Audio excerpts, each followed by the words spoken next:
Assalamualaikum. Waalaikumsalam. Masuk dulu. Selamat siang Pak. Siang. Mohon maaf Pak mengganggu waktu ini sebentar. Saya salah satu calon guru penggerak angkatan 10 dari Kabupaten Bumi Pak. Tepatnya saya dari SMP 1 Lawo. Saya meminta kesediaan Bapak untuk diwawancara Pak terkait ada salah satu tugas dalam kegiatan guru penggerak. Tugasnya adalah mewawancarai beberapa pimpinan Pak. Bisa Pak? Ya, terima kasih banyak Pak. Jadi tema wawancara saya kali ini Pak adalah terkait pengambilan keputusan berbasis nilai-nilai kebajikan sebagai pemimpin pembelajaran Pak. Jadi di sini saya akan mewawancarai Bapak terkait langkah-langkah Bapak dalam mengambil keputusan Pak. Iya. Baik Pak. Bisa dimulai pertanyaan Pak ya. Mohon maaf Pak, ini saya tanyakan di sini Pak.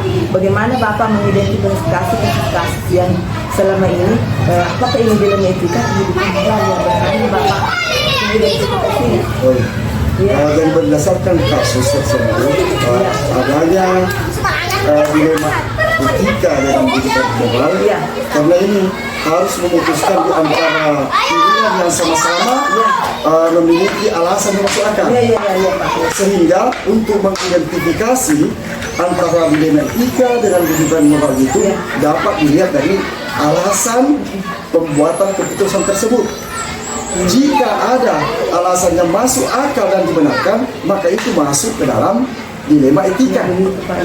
Tapi jika alasannya tidak sesuai, maka itu masuk ke dalam pendidikan moral. Kemudian Pak, bagaimana Bapak menjalankan pengambilan keputusan di sekolah Bapak? Ya kaitannya tadi barangkali yang Bapak jelaskan sama-sama mengandung nilai kebenaran untuk sebuah kasus. Artinya ada dua nilai kebenaran yang bertabrakan di situ Pak yang harus kita pilih. Jadi dalam menjalankan pengambilan keputusan terhadap kasus-kasus ini harus dimusyawarahkan dengan seluruh teman-teman guru. Jadi keputusan ini tidak mutlak harus diambil oleh kepala sekolah, tapi harus kita musyawarahkan dulu bersama-sama dengan semua atau seluruh rekan guru yang ada di sekolah. Kemudian Pak, artinya tadi Bapak yang pertama itu mengidentifikasinya dengan melihat dulu alasannya. Kira-kira alasan yang dibuat ini benar tidak, kalau memang benar maka Bapak lanjutkan, berarti itu adalah etika. Kemudian salah satu langkah yang Bapak lakukan adalah mensyawar dengan rekan-rekan. Selanjutnya Pak, langkah-langkah prosedur seperti apa yang biasanya Bapak lakukan? Jadi selama ini langkah-langkah atau prosedur yang biasa kita lakukan adalah kita mengajak guru dalam hal ini untuk berdiskusi melalui rapat internal untuk menganalisis secara sedetail mungkin agar apa nanti yang kita putuskan itu bisa dipertanggungjawabkan. Jadi harus kita melalui rapat internal dulu, kemudian menganalisis secara detail agar keputusan yang diambil nantinya bisa kita pertanggungjawabkan. Artinya di sini Bapak, langkah-langkah yang Bapak lakukan adalah yang pertama mengajak guru-guru untuk diskusi, kemudian menganalisis sedetail mungkin kasus tersebut dalam bentuk rapat internal Pak ya. Artinya kita analisis dengan diskusi. Kemudian Pak, dari beberapa langkah-langkah yang Bapak lakukan tadi, hal-hal apa saja nih Pak yang selama ini Bapak anggap efektif dalam pengambilan keputusan tersebut? Dari langkah-langkah tersebut, hal apa yang sejauh ini Pak menurut Bapak, ini efektif, ini barangkali langkah ini efektif? Tadi kan Bapak mengatakan diskusi lah apalah ya. Jadi sebenarnya tantangan dalam pengambilan keputusan ini adalah biasanya punya ketegasan. Jika dihadapkan dengan persoalan yang melibatkan kemanusiaan, ini yang sering kita anggap tidak efektif ini karena adanya kurangnya ketegasan jika kita dihadapkan dengan persoalan misalnya yang melibatkan kemanusiaan, melibatkan keluargaan. Itu kan kita tidak bisa kalau sudah berbicara tentang kemanusiaan. Jadi itu kalian. tantangan selama ini. Ya, artinya di sini Pak saya menangkap bahwa salah satu tantangan yang menurut Bapak selama ini yang mungkin tantangan yang dihadapi dalam mengambil keputusan adalah jika sudah terkait dengan kemanusiaan. Ya, ini Pak dikaitkan dengan dilematika, sebenarnya itu sudah menjurus ke keadilan dan rasa kasihan. Jadi di situ ada dua nilai yang bertentangan, keadilan dan rasa kasihan. Ya, terus Pak kemudian hal apa saja yang Bapak anggap efektif selama ini dalam mengambil keputusan, Pak? Iya. Hal yang efektif. Iya. Jadi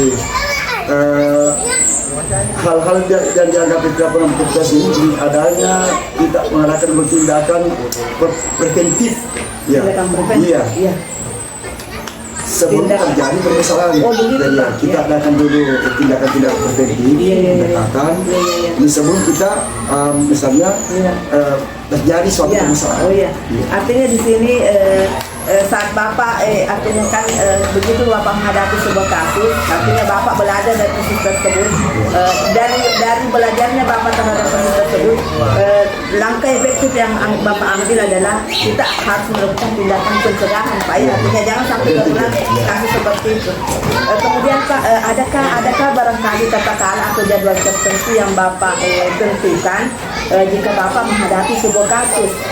Apakah Bapak langsung menyelesaikannya di tempat pada saat itu, atau mungkin menunda atau menjadwalkan bahwa kita selesaikan dalam 1 minggu, sekian minggu, atau seperti apa Pak dalam menghadapi kasus? Jadi dalam menghadapi kasus ini, saya rasa tidak ada jadwal. Tidak ada jadwal, ya. Tidak ada jadwal khusus dalam penyelesaian kasus tersebut. Apalagi kasus dilematika ini, karena tergantung dari situasi dan kondisi.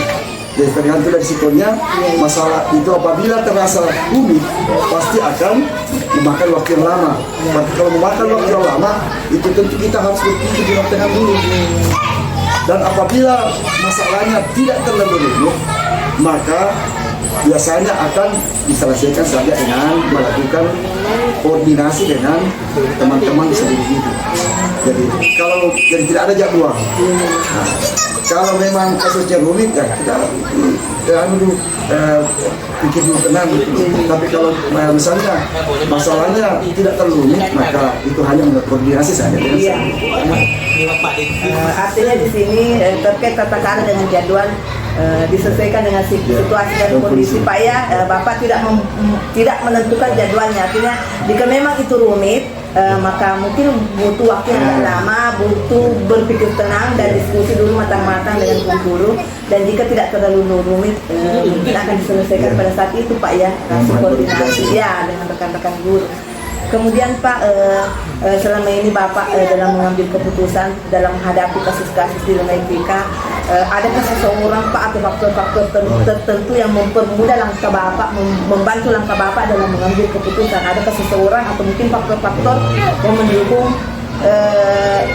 langkah Bapak dalam mengambil keputusan? Jadi selama ini yang biasa membantu atau artinya mempermudah dalam pengambilan keputusan itu adalah rekan-rekan guru. Itu saling sangat membantu sekali. Jadi hanya rekan-rekan guru Pak. Adakah faktor-faktor lain Pak? Artinya itu kan faktor manusianya. Mungkin ada faktor-faktor lain selain faktor manusianya yang membantu Bapak selama ini, artinya cukup mempermudah Bapak dalam mengambil keputusan? Kalau itu selama ini hanya faktor saja. Baik Pak, dari hasil wawancara tadi kita bahwa Bapak mengidentifikasi kasus caranya dengan melihat dulu efeknya jika keputusan ini diambil apakah sesuai dengan kebenaran atau tidak. Jika ya kita lanjut, kemudian Bapak senantiasa melakukan musyawarah dengan rekan guru, mengajak diskusi jika ada kasus. Kemudian langkah efektif yang Bapak selama ini lakukan adalah melakukan pencegahan jangan sampai terjadi kasus. Kemudian tantangannya Bapak dalam menghadapi kasus adalah barangkali jika sudah melibatkan rasa kemanusiaan, ya. Kemudian tidak ada jadwal tertentu, artinya disesuaikan dengan situasi dan kondisi. Kemudian faktor pendukung Bapak adalah rekan-rekan guru. Dari semua hal yang telah didiskusikan tadi Pak, kemudian kaitannya dengan pengambilan keputusan selama ini yang Bapak lakukan, pembelajaran apa yang dapat Bapak petik? Jadi selama ini pembelajaran yang bisa diambil dari ini artinya tidak semua yang kita anggap benar itu adalah benar. Jadi itu pembelajaran utama itu adalah tidak semua selama ini yang kita anggap itu benar adalah benar. Karena kenapa? Harus dilihat dulu dari berbagai sisi.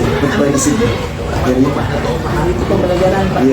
Itu yang pembelajaran yang bisa saya petik. Terkait Jadi mungkin mengerti kita mengatakan benar pada bentuk benar. Itu. Baik Pak, terima kasih banyak Pak atas waktunya untuk berbincang-bincang kali ini. Saya rasa cukup sekian Pak. Wassalamualaikum warahmatullahi wabarakatuh. Waalaikumsalam. Saya pamit Pak karena kebetulan masih ada pimpinan lain yang saya butuh wawancara. Terima kasih Pak. Assalamualaikum.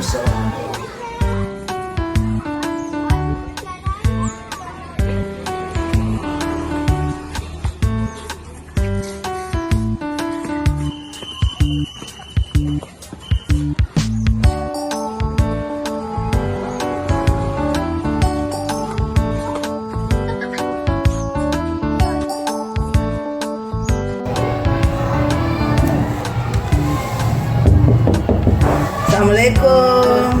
Salam. Selamat siang Ibu. Mohon maaf Ibu mengganggu waktunya sebentar. Hari ini saya akan mewawancarai Ibu terkait pengambilan keputusan dalam hal kepemimpinan pembelajaran. Baik Ibu, boleh saya mulai langsung Ibu? Iya, oke. Yang pertama Ibu, selama ini bagaimana Anda dapat mengidentifikasi kasus-kasus yang merupakan dilema etika atau bujukan moral? Jadi selama ini untuk mengidentifikasi suatu kasus ke dalam kategori dilema etika atau bujukan moral, saya menelaah kasus tersebut. Jika terdapat dua pilihan keputusan yang sama-sama benar, maka termasuk ke dalam dilema etika. Namun jika pilihan keputusannya antara benar atau salah, itu merupakan bujukan moral. Begitu, artinya di sini Ibu saat menghadapi sebuah kasus, yang pertama Ibu menelaah kasus tersebut terlebih dahulu. Jika memang kasus itu berupa dilema etika, artinya Ibu akan melakukan penanganan lebih lanjut. Namun jika memang ternyata itu adalah bujukan moral, artinya Ibu hentikan pada saat itu dia.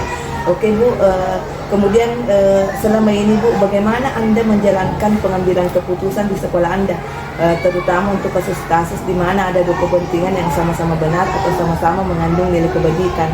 Artinya Ibu, tadi setelah Ibu menghadapi sebuah kasus bahwa Ibu menganggap ini adalah dilema etika, bagaimana Ibu menjalankan pengambilan keputusan untuk kasus-kasus dilema tersebut?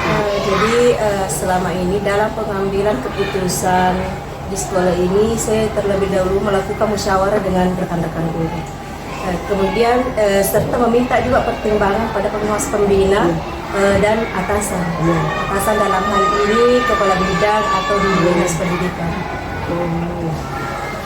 Artinya itu langkah yang Ibu lakukan untuk menjalankan pengambilan keputusan yang ada dua Ibu ya. Artinya Ibu musyawarah dengan rekan-rekan, kemudian meminta petunjuk dari atasan Ibu ya, termasuk dari dinas setempat. Dan juga melibatkan komite, ketua komite. Oh, komite Ibu ya. Melibatkan komite. Selanjutnya Ibu, artinya setelah Ibu mencoba bertanya, meminta pertimbangan dari rekan-rekan, meminta petunjuk dari atasan dan melibatkan komite, langkah-langkah apa saja nih Ibu, prosedur seperti apa yang biasa Ibu lakukan selama ini, langkah-langkahnya setelah itu? Selama ini jika saya ingin membuat keputusan, langkah pertama yang saya lakukan adalah mencermati terlebih dahulu situasi yang terjadi. Kemudian mempertimbangkan dampak dari keputusan yang akan saya buat. dan kemudian mengambil keputusan dengan cara mengajak guru berdiskusi melalui rapat internal untuk menganalisa secara detail agar apa yang diputuskan bisa dipertanggungjawabkan. Jadi ada 3 hal yang Ibu lakukan di sini Bu ya, artinya yang pertama kita cermati terlebih dahulu, kemudian mempertimbangkan dampaknya, kemudian yang ketiga tadi Bu, menganalisa kasus ya. Iya, menganalisa keputusan yang menganalisa kasus itu ya. Kemudian Ibu, menurut Ibu dari sekian langkah-langkah yang telah Ibu lakukan tadi, hal-hal apa saja yang selama ini yang Ibu anggap efektif dalam pengambilan keputusan terkait dilema-dilema itu? Yang pertama saya lakukan itu mengidentifikasi masalah dulu. Iya. Kemudian mengumpulkan informasi yang relevan. Iya. Mencari solusi lain yang mungkin bisa dilakukan dan mempertimbangkan kembali sebelum mengambil pengambilan keputusan itu. Mempertimbangkan kembali Bu. Artinya tadi Ibu kan mengambil langkah-langkah bahwa pertama mencermati terlebih dahulu kasusnya, kemudian mempertimbangkan dampaknya, kemudian menganalisa kasus tersebut. Dari sekian itu, dari artinya Ibu selama ini Ibu menghadapi beberapa kasus terkait dilema etika, hal apa saja nih Bu yang Ibu sudah anggap efektif dalam pengambilan keputusan Ibu terkait dilema etika, yang menurut Ibu bahwa ini sudah efektif? Hal apa saja yang selama ini Ibu anggap efektif? Iya. Misalnya Ibu anggaplah misalnya kita ambil satu kasus dilema etika di sekolah Ibu, kita angkat mungkin Ibu pernah menghadapi satu kasus dengan mengikuti langkah-langkah tadi, kita cermati dulu kasusnya apakah ini betul dilema etika, kemudian kita pertimbangkan hal apa saja ini Bu yang diantaranya yang menurut Ibu yang dianggap efektif dalam mengambil keputusan, artinya dan efektif, artinya langkah apa di situ yang Ibu anggap efektif? Artinya dalam penyelesaian keputusan. Iya. Yang efektif itu kami melakukan musyawarah itu. Begitu Bu ya, artinya melakukan musyawarah dalam pengambilan keputusan. Iya. Jadi artinya kuncinya di sini Bu. Karena musyawarah ini adalah salah satu langkah yang Ibu anggap adalah efektif ya dalam pengambilan keputusan. Kemudian Ibu, hal apa saja nih yang selama ini merupakan tantangan dalam pengambilan keputusan?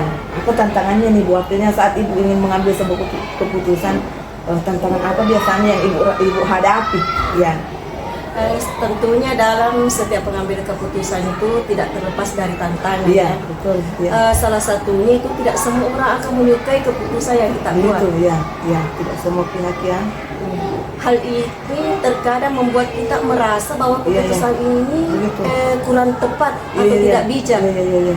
Namun kembali lagi pada hakikatnya bahwa tidak semua orang memiliki mindset yang sama seperti kita. Dan kita tidak dapat memaksakan pemikiran orang lain agar sejalan dengan pemikiran kita. Iya, artinya di sini Bu ya, artinya Ibu merasa bahwa selama ini tantangannya adalah Ibu merasa bahwa mungkin ada pihak-pihak tertentu yang tidak mengikuti keputusan Ibu. Namun bagus sekali Bu ya, artinya kita sebagai pemimpin artinya kembali ke fokus ke keputusan, bahwa artinya kita tidak bisa memaksakan mindset semua orang untuk sepakat dengan keputusan kita ya. Artinya mindset semua orang tentu berbeda. Oke, selanjutnya Bu, apakah Anda memiliki sebuah tata cara atau jadwal tertentu dalam sebuah penyelesaian kasus? Apakah Anda langsung menyelesaikannya di tempat atau pada saat itu juga begitu Ibu menghadapi kasus, atau ada jadwal untuk menyelesaikannya, atau ada bentuk atau prosedur seperti apa yang Ibu jalankan? Selama ini tidak ada jadwal khusus dalam penyelesaian kasus. Karena tergantung situasi dan kondisi masalah. Apabila terasa rumit, pasti akan memakan waktu lama. Untuk kita berpikir tenang, dan apabila masalahnya tidak terlalu rumit, maka biasanya akan diselesaikan dengan melakukan koordinasi dengan seluruh guru. Kalau tidak terlalu rumit, kalau tidak terlalu rumit berarti pada saat itu juga bisa diselesaikan dengan koordinasi dengan guru. Tapi kalau masalah itu rumit, kita butuh waktu untuk mengidentifikasinya, kemudian butuh waktu tenang untuk berpikir dalam penyelesaian kasus ini. Selanjutnya Bu, adakah seseorang atau faktor-faktor yang selama ini mungkin mempermudah Ibu atau membantu ibu dalam pengambilan keputusan? Adakah ibu? Iya. Ya. Ada beberapa orang Iya, yang dalam iya. mempermudah dan membantu saya Iya. dalam mengambil keputusan. Di Iya. antara itu rekan-rekan kepala sekolah. Begitu, iya. Kan biasanya kita ada forum K3S. Oh iya iya. Jadi iya, iya. kadang kalau kita Iya, bertemu iya. di situ, Hmm. kita ada sharing-sharing Iya lah. iya iya. Iya. Kemudian dengan guru-guru juga sering Iya, sering minta pendapat dalam beberapa kasus. Iya, iya, iya. Selain itu pengawas pembina Iya. dan pihak-pihak lain termasuk juga komite membantu saya, memberi masukan saya dalam pengambilan sebuah keputusan. Kemudian ibu itu kan artinya berkait dengan manusianya ya. Mungkin ada faktor-faktor pendukung yang lain ibu, artinya selain faktor manusianya. Dalam pengambilan Keputusan. Ya, karena sarana prasarana yang Begitu. ada. Oh iya iya. Sarana Iya. prasarana yang Iya, ada iya. di tempat Yang ada kaitannya dengan yang kasus ada barangkali, Bu, kaitannya ya. dengan Iya. kasus Iya. yang kita tangani Iya, iya. ini. Ya betul ibu. Selanjutnya ibu dari semua hal yang telah disampaikan tadi, tadi ibu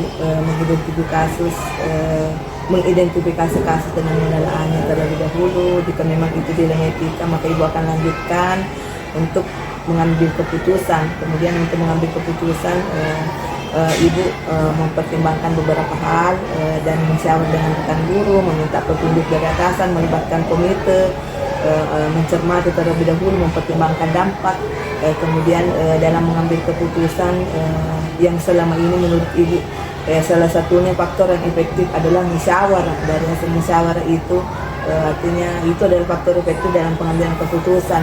Kemudian terkait tantangannya, artinya itu Bu ya, tidak semua pihak akan menyukai, namun kembali bahwa mindset semua orang itu tidak bisa dipaksakan. Kemudian dalam menyelesaikan kasus, ibu tidak memiliki jadwal, artinya disesuaikan dengan kondisi. Jika rumit akan diperpanjang waktunya, jika agak tidak terlalu rumit maka akan diusahakan selesai pada saat itu juga ibu ya. Kemudian faktor-faktor yang mendukung ibu selama ini, artinya bantuan dari rekan Kepsek, forum Kepsek, guru dan pengawas, artinya itu turut membantu dalam pengambilan keputusan. Baik ibu, dari semua hal yang telah disampaikan, pembelajaran apa yang dapat ibu petik dari pengalaman anda dalam mengambil keputusan dilema? Ya, pengalaman. Pembelajaran yang bisa saya ambil itu bahwa tidak semua yang kita anggap benar itu benar. Begitu. Ya. Iya, iya. Jadi tidak semua Iya, yang iya. kita anggap benar itu benar. Iya, iya. Karena harus dilihat dari berbagai sisi. Iya, iya. Begitu ya. Tidak semua yang dianggap benar itu benar ya. Ya itu artinya itu satu prinsip Bu ya ya. Bagus Ibu ya, artinya prinsipnya boleh juga tidak, artinya belum tentu yang benar kita menurut ya. Benar menurut Ya, orang oke. lain. Baik Bu, terima kasih banyak atas waktunya siang ini. Saya pamit Ibu ya, karena kebetulan saya mau ke sekolah yang satu lagi. Wassalamualaikum warahmatullahi wabarakatuh. Wassalamualaikum warahmatullahi wabarakatuh. Terima kasih Bu. Sama-sama. Mohon maaf, saya minta waktunya sebentar. Kebetulan saya ada tugas dalam kegiatan pembelajaran. Tugasnya ini adalah mewawancarai pimpinan di sekolah sendiri. Tema wawancaranya terkait pengambilan keputusan berdasarkan nilai-nilai kebajikan sebagai pemimpin pembelajaran. Bagaimana Pak, kita mulai saja? Oke. Yang pertama Pak, selama ini bagaimana Bapak dapat mengidentifikasi kasus-kasus yang ada di sekolah kita, khususnya yang berkaitan dengan dilema etika atau pendidikan moral? Yang pertama yang kita lakukan itu adalah ya tentunya sebagai seorang pimpinan itu harus mengambil satu langkah, bukan berarti langkah tegas ya, tetapi ada yang namanya observasi ke bawah. Kemudian berdasarkan observasi itu kita harus memahami seperti apa dilema yang terjadi di bawah, yang berkaitan dengan etika dan yang berkaitan dengan hal-hal yang berhubungan dengan kepribadian seseorang. Karena kenapa? Satu hal yang penting di dalam mengambil suatu keputusan itu sebenarnya tidak serta-merta Artinya apa? Kondisi yang terjadi di bawah itu ya tidak tertutup kemungkinan di satu sisi itu ya mungkin ada nilai positifnya, tetapi di sisi lain juga pasti akan ada nilai negatifnya. Nah, langkah yang harus kita ambil di sini yang pertama adalah ya kita harus melihat seperti apa kondisi di bawah. Yang kedua, aturan tetap kita harus mengacu kepada aturan, tetapi bukan berarti nantinya kita akan menabrak aturan dan memaksakan aturan. Ya, artinya dalam hal ini yang harus kita ciptakan dalam satu kepemimpinan itu yang pertama adalah kekeluargaan. Kemudian yang kedua kebersamaan di bawah. Karena kenapa? Satu hal yang penting bahwa kekeluargaan dan kebersamaan yang apabila itu yang kita pupuk, yakin dan percaya, problem-problem yang ada di sekolah kita ini itu bisa kita hindari dan bisa kita mengantisipasinya. Seperti itu barangkali gambaran singkatnya.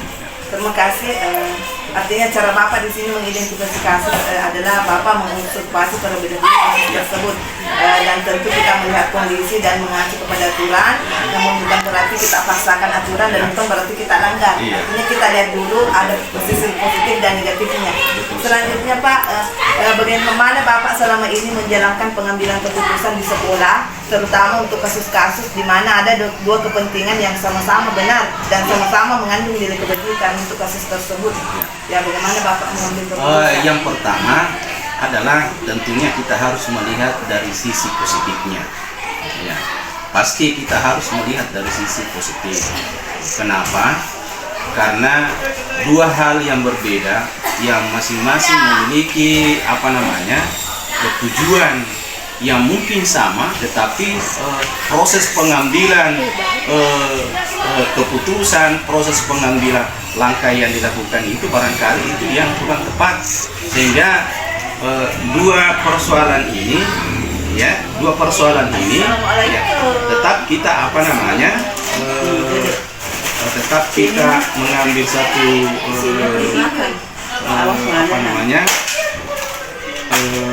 tindakan untuk memahami seperti apa kondisi yang satunya, kemudian kondisi yang keduanya, barulah kita dapat mengambil suatu kesimpulan. Kesimpulan yang dimaksud di sini adalah kesimpulan yang tidak menyesampingkan yang satu, ya, tetapi kedua-duanya dari dua sisi yang sifatnya positif. Itulah yang nantinya kita gabung, itulah yang kita nantinya simpulkan untuk melahirkan suatu keputusan sehingga kedua-duanya bisa berjalan dengan.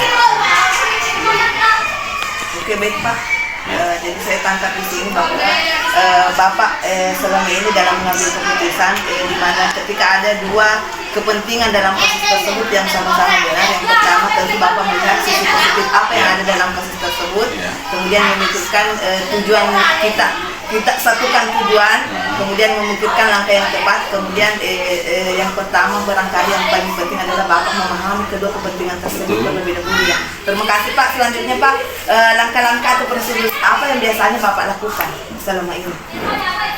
Langkah-langkahnya? Ya, langkah-langkah yang kita lakukan setiap ada persoalan ya tentunya kita harus lebih agresif untuk menyikapinya, kemudian mempelajari, menganalisa seperti apa, barulah kita mengambil suatu keputusan, dan dalam keputusan itu dipaparkan dalam sebuah forum pertemuan.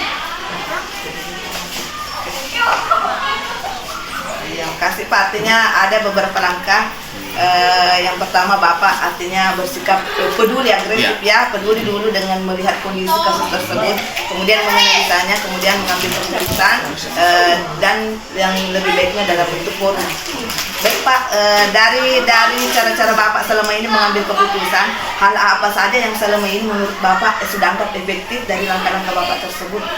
Ya. Artinya setiap kita mengambil suatu kesimpulan, keputusan ya yang memberikan dampak positif, artinya dampak positif yang bisa dipetik dari semua apa yang sudah kita lakukan itu adalah tingkat kesadaran ya, dari tingkat kesadaran yang muncul di sekolah kita ini, yang yang betul-betul memahami bahwa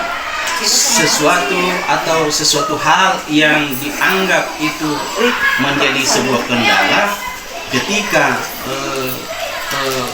semua stakeholder yang ada di lingkungan sekolah itu memahami kondisi itu, sehingga mereka menyadari bahwa kalau bukan kita yang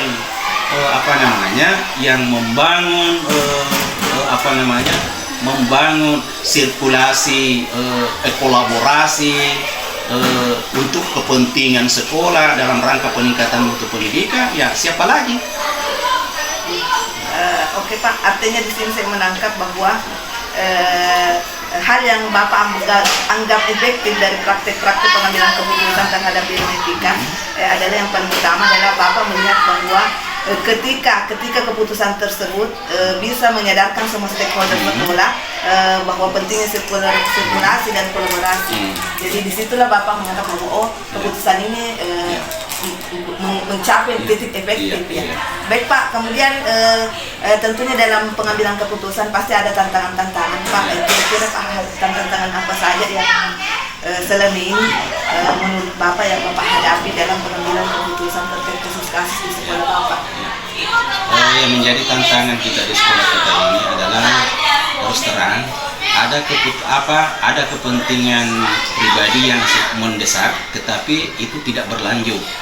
Ya, itu seketika. Yang kedua, emosional bisa saja muncul, tetapi pada dasarnya, pada akhirnya, ya semua stakeholder yang ada itu menyadari dan langsung mengambil suatu langkah positif sehingga kegiatan yang kita laksanakan itu dapat berjalan dengan baik. Oke.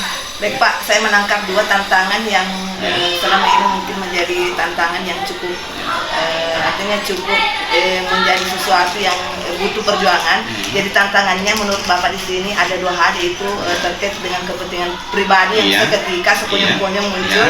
Kemudian yang kedua terkait kecerdasan emosional dari pihak-pihak terkait. Oke. Selanjutnya Pak, adakah tata cara atau jadwal tertentu bagi Bapak dalam menyelesaikan sebuah kasus dilema etika? Misalnya ketika Bapak menemui sebuah kasus dilema etika, apakah Bapak langsung menyelesaikannya di tempat atau memiliki sebuah jadwal untuk menyelesaikannya, atau mungkin ada bentuk dan prosedur lain yang Bapak lakukan?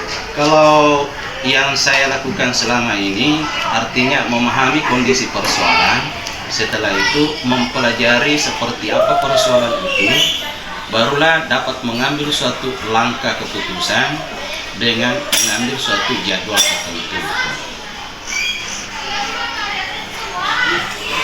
Baik Pak, artinya di sini tidak ada tata cara atau jadwal tertentu barangkali Pak ya, karena tergantung dari persoalan yang. Oh ya, tergantung situasi dan kondisi ya, tergantung sikon. Ya. Namun Bapak memiliki prosedur-prosedur yaitu memahami kondisi terlebih dahulu, mempelajari, baru kemudian mengambil keputusan. Baik Pak, dari pengambilan keputusan yang selama ini yang Bapak praktekkan, kira-kira Pak adakah seseorang atau faktor-faktor yang menurut Bapak selama ini mempermudah Bapak dan membantu Bapak dalam mengambil keputusan? Ya, tentu saja ada. Artinya ada masukan-masukan ketika teman-teman itu mungkin menyadari bahwa langkah yang diambil itu seharusnya mungkin yang lebih efektif seperti ini, sehingga kita secara pribadi dalam mengambil suatu kebijakan dan keputusan itu ya harus juga berpikir, artinya kita harus menerima masukan-masukan dari bawah, sehingga dalam mengambil suatu keputusan itu tidak akan bisa salah lagi. Begitu Pak. Artinya di sini Bapak selama ini ada pihak-pihak tertentu yang membantu Bapak dan mempermudah dalam mengambil keputusan, dan tentunya dukungan dari rekan-rekan di sekolah. Baik Pak. Selanjutnya Pak, dari sekian wawancara kita yang singkat ini, dan dari semua hal yang telah disampaikan, pembelajaran apa yang Bapak dapat petik dari pengalaman Bapak dalam mengambil keputusan di etika?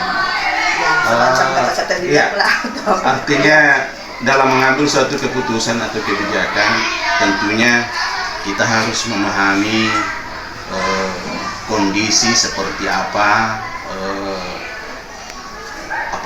emosional khususnya teman-teman di bawah, sehingga semua itu bisa kita cover, bisa kita jadikan suatu suatu pemasukan yang sifatnya positif, dan bisa kita jadikan sebagai langkah untuk berbuat yang lebih baik. Artinya Pak, ada neraca keadilan. Iya. Ya, karena Bapak memahami semua kondisi masing-masing pihak yang berkepentingan. Iya. Baik Pak, Oke. sekian barangkali wawancara kita pada hari ini. Terima kasih banyak Pak atas waktunya. Iya. Wassalamualaikum warahmatullahi wabarakatuh. Waalaikumsalam.